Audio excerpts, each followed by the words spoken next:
Ângelo. Graça e paz. Hoje nós vamos falar sobre temperamentos. Falei com vocês, né? Tenho falado tanto sobre o autoconhecimento, que é se conhecer, né? Porque você tem uma autoimagem. O que é a autoimagem? É como eu me vejo. Então, eu preciso me conhecer. Nós precisamos nos conhecer. E uma das formas de eu me conhecer, conhecer o meu temperamento. Então, para eu ter uma autoimagem, eu preciso de autoconhecimento. E para eu ter, né, uma autoestima, é como eu me sinto. Então, a gente tem trabalhado muito autoestima, né, são os emoções, né, gerenciar as emoções, trabalhar os pensamentos, o que a gente tem falado sobre ansiedade, sobre depressão, sobre tantos outros temas, né, que estão aí no canal. Mas hoje eu vou falar um pouco do temperamento para que você possa se entender um pouco. Talvez você fique pensando assim, nossa, mas por que eu sou assim? Por que eu faço dessa forma? Por causa disso. Talvez é o seu temperamento. Então hoje eu quero falar sobre, existem 4 temperamentos: sanguíneo, fleumático, colérico e melancólico. Eu vou falar um pouquinho sobre qualidades e defeitos de cada um e vou mostrar um exemplo bíblico de uma pessoa com esse tipo de temperamento. Então, que você possa se autoexaminar e ver assim, nossa, eu me enquadro dentro deste temperamento, eu ajo dessa maneira, eu tenho essas qualidades, mas eu tenho esses defeitos. Então, o temperamento pode mudar? Não. Você não muda o temperamento, você pode melhorar. Porque o temperamento é a forma que Deus te fez. Deus te fez assim. Então, mas você pode melhorar. Você pode trabalhar os defeitos. Então, hoje nós vamos falar a respeito do sanguíneo. As qualidades sanguíneo. Ele é uma pessoa extrovertida, simpática, é uma pessoa fácil de lidar, é perdoador, gosta muito de gente, gosta muito de sair, gosta muito de estar no meio, né, social, ele é muito sociável, ele é um líder nato. Ele tem alguns defeitos, que ele não é organizado, gosta mais de falar do que ouvir, aquela pessoa falante, aquela pessoa que chega e rouba a cena. Né? Aí todo mundo olha para ele fala, conta piada, ri. É aquela pessoa que, onde ele tá, onde ele chega, ele faz a festa. Ele sozinho ali. Se ele não tá, a festa fica aquela festa sem graça. Quando ele chega, cheguei, né? Ele já chega chegando. Porque ele é simpático, ele é falante, ele é extrovertido, tudo isso aí. Ele gosta mais de falar do que de ouvir. É um defeito, né? Porque nós temos o quê? 2 ouvidos e uma boca. Então eu tenho que entender por que Deus me deu 2 ouvidos e uma boca. Porque eu tenho que ouvir mais e falar menos, né? Tiago, ele fala, né, na Bíblia, Tiago fala, seja pronto para ouvir e tardio para falar. Porque às vezes quem fala demais, fala sem pensar. E às vezes essa pessoa muito falante acaba trazendo consequências para si mesmo, né? De coisas que vai desagradar a outra pessoa, né? Pode falar aquilo que desagrada a outro. Ele é impulsivo. Agir por impulso também é uma coisa bem complicada, né? Porque na impulsividade pode se arrepender. É impaciente, se irrita com facilidade, prefere fugir dos problemas do que enfrentá-los. Então, nós temos um exemplo de sanguíneo que na Bíblia, que é o Pedro. Olha que Pedro fala aqui em João 13:37. Ele fala para Jesus assim, vou ler o 36. No 36, Jesus disse assim, disse-lhe Simão Pedro, Senhor, para onde vais? Jesus respondeu, para onde eu vou, não podes agora seguir-me, mas depois me seguirá. Disse-lhe Pedro, por que não posso seguir-te agora? Por ti darei a minha vida. Gente, ele fala, Senhor, por ti eu vou dar a minha vida. E ele foi o primeiro a fugir, né? Ele engana, ele nega Jesus Cristo 3 vezes. Foi o primeiro a fugir. Mas falastrão, né? Impulsivo. Não, por ti eu darei a minha vida. Mas foi o primeiro a fugir. Outra coisa, outra impulsividade dele aqui. No João 18:10. Olha o que ele fala aqui. Então Simão Pedro, que tinha, não fala, ele faz. Quando vão prender Jesus lá no Getsemane, né? Então Simão Pedro, que tinha espada, desembainhou e feriu o servo do sumo sacerdote, cortando-lhe a orelha direita. E o nome do servo era Malco. Mas Jesus disse a Pedro: mete a tua espada na bainha, não beberei eu o cálice que meu pai me deu?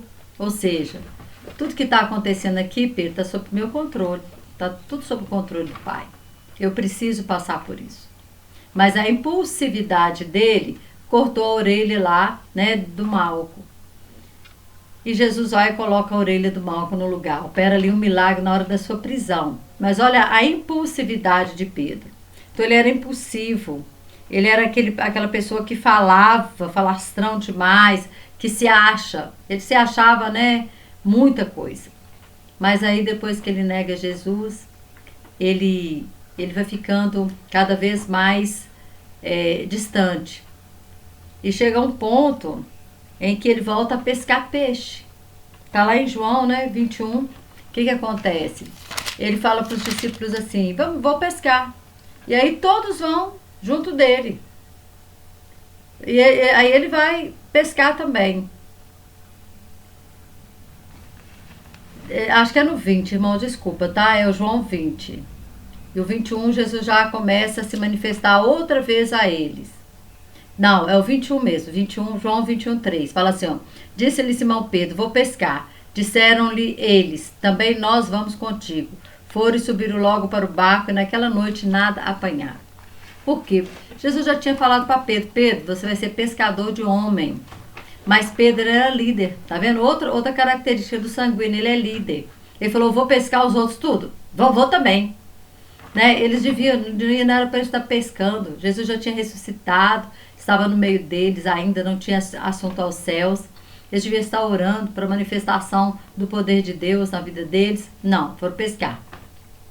E aí Jesus refaz toda aquela cena de quando ele encontra com Pedro pela primeira vez e nada eles apanham, como foi quando ele chama Pedro, que está lá em Lucas 5, chama Pedro, né, para ser pescador de homens, e mais uma vez eles nada apanham a noite inteira. Aí Jesus manda lançar a rede, eles lançam a rede vem cheia de peixe, como aconteceu da primeira vez do chamado de Pedro. E aí depois desse dia, né, Jesus opera uma cura na vida de Pedro. Ele fala para Pedro 3 vezes: Pedro, tu me amas? E Pedro fala: Senhor, te amo. Tu me amas mesmo, Pedro? Te amo. Então apacenta minhas ovelhas. Ele estava dizendo: Pedro, você é digno. Eu te perdoei. Você volta para ser a pessoa que você era. Não é porque você errou uma vez, né, que tudo acabou, não. Continua. Eu tenho planos para a sua vida. Eu tenho propósito ainda na sua vida. Você vai ser um grande pescador de homens. E nós sabemos que Pedro, então, ele vai sendo tratado através das experiências, através de tudo. E depois do Espírito Santo, quando acontece lá em Atos 2, que eles são cheios do Espírito Santo, Pedro é o primeiro a pregar. Olha, você vê, ele fugia. Ele estava fugindo, ele negou Jesus, que ele conhecia Jesus. Agora, na pregação de Pedro, que está lá em Atos 3, Pedro fala com o povo assim: olha, vocês mataram Jesus, vocês mataram o rei, vocês mataram o Salvador. Sem medo algum. Sem medo algum. Em Atos 12, Pedro ele é preso. E quando ele estava na prisão, sabe o que ele estava fazendo? Ele ia ser morto no outro dia. Ele ia ser morto no outro dia. Mas sabe o que acontece? Ele estava dormindo.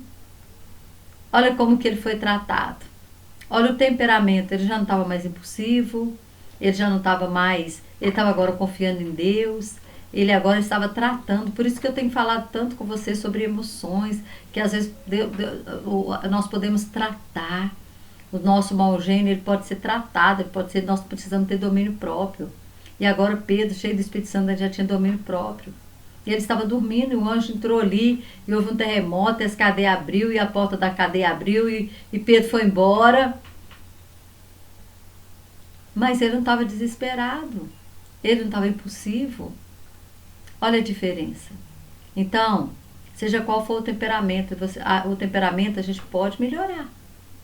Né? Claro que ele continuou sendo líder, ele continuou talvez, né, ele se irritando com algumas coisas, mas ele foi tratado. Outro exemplo, né, que eu quero falar é sobre o fleumático. O fleumático já é um temperamento diplomático, aquele temperamento diplomático. É aquela pessoa cativante. As características, uma pessoa calma, simpática, uma pessoa que não altera o tom de voz, ele não tem pico de emoções, ele é bem controlado, equilibrado, pacificador, bom ouvinte, planejador, ele planeja as coisas de fazer, ele ama rotina, ele é empático, ou seja, ele se identifica com o problema do outro, é organizado. Olha quantas qualidades o fleumático, né? Mas também ele tem alguns defeitos. Aos defeitos, ele é indeciso, ele é inseguro, ele demora a tomar decisões, ele é procrastinador. Você imagina uma pessoa sanguínea casada com um fleumático. Aí a sanguínea está lá a 200 por hora, né? Tá ligada lá no 220. E o fleumático está lá sentado no sofá. Ah, depois a gente vê isso. Não, preocupa não, vai dar tudo certo. Não, e você tá. E o 220 tá lá. Vamos resolver, vamos fazer, vamos não sei o quê. Amanhã a gente vê isso. Não, dá tempo. Que isso? Você tá nervoso, você tá preocupando à toa. O fleumático é assim. Então, às vezes, né, precisa do sanguíneo estar junto com o fleumático para poder empurrar, né? Empurrar ele um pouquinho para frente, mas ele é essa pessoa assim light, zen. Vamos dizer assim, uma pessoa zen. É o fleumático. Aí o exemplo da Bíblia, né? Muito bom. O exemplo de uma pessoa que eu amo, que é um personagem que eu amo muito, que é Barnabé. A gente não, nem vê os povos pregar sobre Barnabé, né? Mas Barnabé, ele é um cara. Vamos dizer assim. Barnabé, olha, vamos pegar aqui Atos 11. Vamos ver o que Barnabé faz. Barnabé, ele é tão pouco falado na Bíblia porque os fleumáticos, eles não são muito percebidos, não. Por eles terem esse gênio assim, tão quietinho, tão light, tão... As pessoas, às vezes, ele passa desapercebido. E Barnabé, você vê, não é muito mais falado que não. Depois da primeira viagem dele com Paulo, Paulo rouba a cena inteira. O Atos volta-se todo só para a vida de Paulo. Agora, Paulo era colérico. No outro vídeo a gente vai falar sobre ele. Mas aí, vamos falar sobre o Barnabé agora, que é o fleumático, né? 11. Olha, Atos 11, do versículo 22 ao 25, fala assim: E chegou a fama dessas coisas ao ouvido da igreja que estava em Jerusalém, e enviaram Barnabé até Antioquia, o qual chegou... Mas antes desse texto, eu quero ler um texto antes desse aqui, para você conhecer bem o Barnabé. Vamos lá no Atos 9. Quero mostrar para vocês o que aconteceu antes desse texto aqui do Atos 13. O Atos 9, o 26, versículo 26, fala assim: E quando Saulo chegou a Jerusalém, ele já havia convertido, tá, gente? Quando ele chegou a Jerusalém, procurava juntar-se aos discípulos, mas todos o temiam, não crendo que fosse discípulo. Então Barnabé, tomando-o consigo, o trouxe aos apóstolos e lhes contou como no caminho ele vira o Senhor. E este lhe falara, e como em Damasco falara ousadamente no nome de Jesus. E andava com eles em Jerusalém, entrando e saindo. E falava ousadamente, isso é Paulo que falava, tá? Falava ousadamente no nome de Jesus, falava e disputava também contra os gregos, mas eles procuravam matá-lo. Sabendo, porém, os irmãos, acompanharam até Cesareia e o enviaram a Tarso. O que acontece? Então, quando Saulo ele se converte, ele chega em Jerusalém, os apóstolos não queriam receber ele, não. Eles não estavam acreditando que aquele perseguidor havia se convertido. Falou, não, nossa, matou Estevão aqui em Jerusalém, ele mandou muita gente para o cárcere, ele é um perseguidor do evangelho.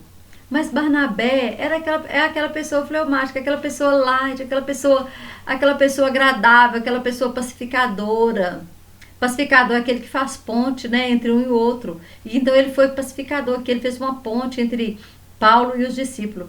E aí ele acredita em Paulo, ele acredita na história, ele acredita que Paulo se converteu de verdade. E o que ele faz? Ele vai, juntamente com Paulo, até os discípulos. E conta para os discípulos, olha, ele verdadeiramente se converteu, ele teve um encontro, porque ele é bom ouvinte.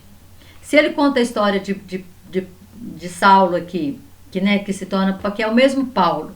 Porque Paulo, ele tinha cidadania romana e judia. Então, era um nome romano e um nome judeu. Saulo e Paulo. E aí, o que acontece? Ele ouviu, ele é bom ouvinte, o fleumático é bom ouvinte. O sanguíneo não para para ouvir. Mas o fleumático sim. E aí, o que acontece? Ele vai e ouve a história de Paulo, porque ele chega aqui e conta como que Paulo pregou em Damasco, como que Jesus apareceu para ele no caminho de Damasco. E aí os discípulos, como ele vem acompanhado de Barnabé, os discípulos então agora confiam em Paulo. E Paulo começa a andar com eles em Jerusalém até que eles descobrem que tinha um plano para matar Paulo. E aí eles mandam Paulo para Tarso. Manda ele embora. E aí o evangelho estava crescendo muito. E Barnabé, então tinha uma igreja, como estava tendo a perseguição toda ali, aí houve uma igreja em Antioquia. E os discípulos ficaram sabendo que essa igreja estava crescendo muito. E enviaram para lá Barnabé. É aqui no 11, Atos 11, é o que nós íamos ler aquela hora. Mas antes eu queria mostrar para vocês que ele foi, essa ponte entre Paulo e os discípulos. E como que agora ele se preocupa também com Paulo. O 11, do 22 ao 25, fala assim: E chegou a fama dessas coisas aos ouvidos da igreja que estava em Jerusalém, e enviaram Barnabé até Antioquia, o qual chegou e viu a graça de Deus, e se alegrou, e exortou a todos que com firmeza de coração permanecessem no Senhor, porque era homem de bem, e cheio do Espírito Santo e de fé, e muita gente se uniu ao Senhor. E partiu Barnabé para Tarso a buscar Saulo, e achando-o, conduziu para Antioquia. Olha para você ver, ele vai lá atrás de Paulo. Ele vai lá atrás de Paulo dizendo, olha, você é útil ao evangelho, você é importante. E ele vai lá em Tarso e buscar Paulo para estar com ele em Antioquia. E ali o evangelho vai crescendo, crescendo, crescendo, até que um belo dia eles são mandados agora para quê? Eles são enviados para fazer a primeira viagem missionária. Olha aqui o 13:1, Atos 13:1 fala assim: na igreja que estava em Antioquia havia alguns profetas e doutores, a saber, Barnabé, Simeão, chamado Níger, Lúcio, Cirineu, Manaém, que fora criado com Herodes, seu tetrarca, e Saulo. E servindo eles ao Senhor e jejuando, disse o Espírito Santo: apartai-me a Barnabé e a Saulo para a obra que os tenho chamado. Então, jejuando e orando, pondo sobre ele as mãos, os despediram. E aí começa a primeira viagem missionária de Paulo, juntamente com Barnabé. Aí fizeram a viagem, viajaram, aconteceu muita coisa nessa viagem. Só que aconteceu uma situação, que eles levaram com eles João Marcos. João Marcos, ele era um sobrinho de Barnabé. E o João Marcos era um rapaz novo, né? E no meio da viagem, João Marcos desiste e volta. Ele não foi com eles até o final da viagem. Ele viu a perseguição, ele viu a situação que estava acontecendo e voltou. Mas ele ainda era uma pessoa imatura, ele era uma pessoa jovem. Mas aí quando acabou a primeira viagem missionária, ia começar a segunda viagem missionária, aí Barnabé falou assim, nós vamos levar Paulo, nós vamos levar João Marcos. Paulo foi, né, lógico. O 15, o versículo 37 até o 39, fala assim, ó. E Barnabé aconselhava que tomassem consigo a João, chamado Marcos. Mas Paulo parecia razoável que não tomassem consigo aquele que desde a Panfilha se tinha apartado deles, e não os acompanhou naquela obra. E tal contenda houve entre eles, que se apartaram um do outro. Barnabé, levando consigo a Marcos, navegou para Chipre. E Paulo, tendo escolhido a Silas, partiu encomendado pelos irmãos a graça de Deus. O que aconteceu? Barnabé agora, ele queria levar Marcos. Ele entendeu que Marcos era jovem. Ele entendeu que Marcos ele precisava de uma nova oportunidade. Ele entendeu isso. Mas Paulo era o colérico. que eu vou falar sobre isso no próximo vídeo. E Paulo falou, ele não vai não. Ele, no meio da viagem, ele voltou, eu não quero saber de levar ele comigo não. Ele não vai não. Aí Barnabé fala assim, ele vai. E aí os dois acabam, né, tendo uma discussão. E Barnabé, então, ele entendeu. Ele foi mentor de Paulo. Ele foi um mentor de Paulo. Paulo foi mentoreado por ele. Foi ele que apresentou Paulo para os discípulos. Foi ele que foi atrás de Paulo para começar a viagem missionária. Ele foi o mentor de Paulo no início do evangelho. Só que agora ele tinha outra pessoa para mentorar. Agora era a hora de João Marcos. E ele entendeu que João Marcos precisava dele muito mais do que Paulo. Na viagem, ele percebeu que Paulo já estava pronto. Paulo já estava pronto para seguir o seu caminho. Mas João Marcos não. João Marcos ainda não estava pronto. E o interessante é que Deus, ele trabalha na vida das pessoas. Ele trabalha na vida. Que depois, bem na frente, lá em Timóteo, Paulo fala assim, quando ele está preso, ele fala, trazei-me João Marcos, porque ele me é muito útil ao Evangelho. Depois de velho, depois de muito tempo, ele foi sendo tratado. Aquele temperamento dele foi sendo tratado. E ele entendeu que Marcos, ele precisava amadurecer, ele precisava de um mentor como Barnabé. E depois a gente tem o Evangelho de Marcos, escrito por Marcos, por João Marcos. Outra pessoa que era fleumático era Abraão. Nós vemos que Abraão, aonde ele chegava, ele fazia acordo de paz. Aonde ele chegava, ele fazia acordo de paz. Sempre ele estava vivendo bem. Ele tolerou Ló por muito tempo. Ele era bem fleumático, ele era bem daqueles tranquilo, bem tranquilo mesmo. Ele era tão tranquilo que Sara manda ele deitar com H, ele vai. Depois Sara manda ele despedir H, ele vai e despede H. Aí nós vemos Isaac. Isaac também era fleumático, porque da onde que, se ele tivesse um temperamento explosivo, um outro tipo de temperamento, ele ia se deixar amarrar para ser sacrificado. Quando Deus pede, né, para Abraão que sacrifique Isaac.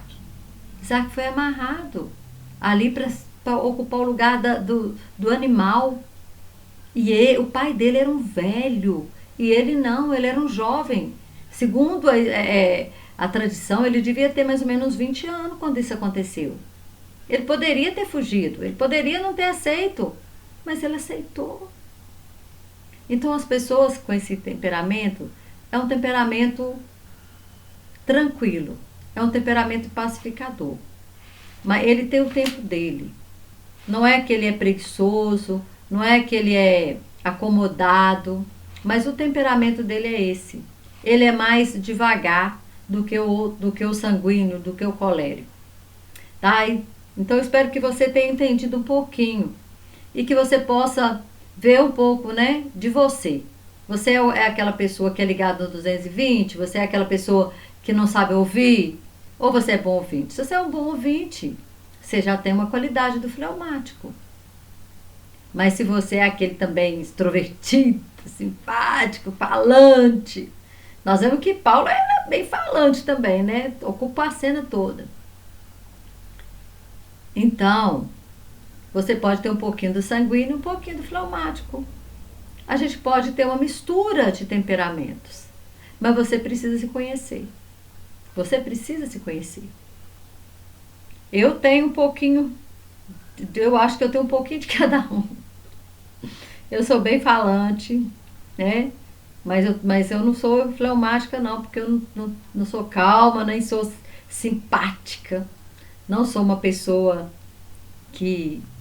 mas também não sou sanguínea, né? Não sou sanguínea assim de chegar e roubar a cena, não sou. Então, a gente tem que entender e ter esse autoconhecimento de nós mesmos para que a gente possa ter a nossa autoimagem formada. Saber o que você é, como que Deus te fez e o que você precisa melhorar. Amém? Até o próximo vídeo. Próximo vídeo falar sobre colérico e melancólico. Que Deus te abençoe e até lá.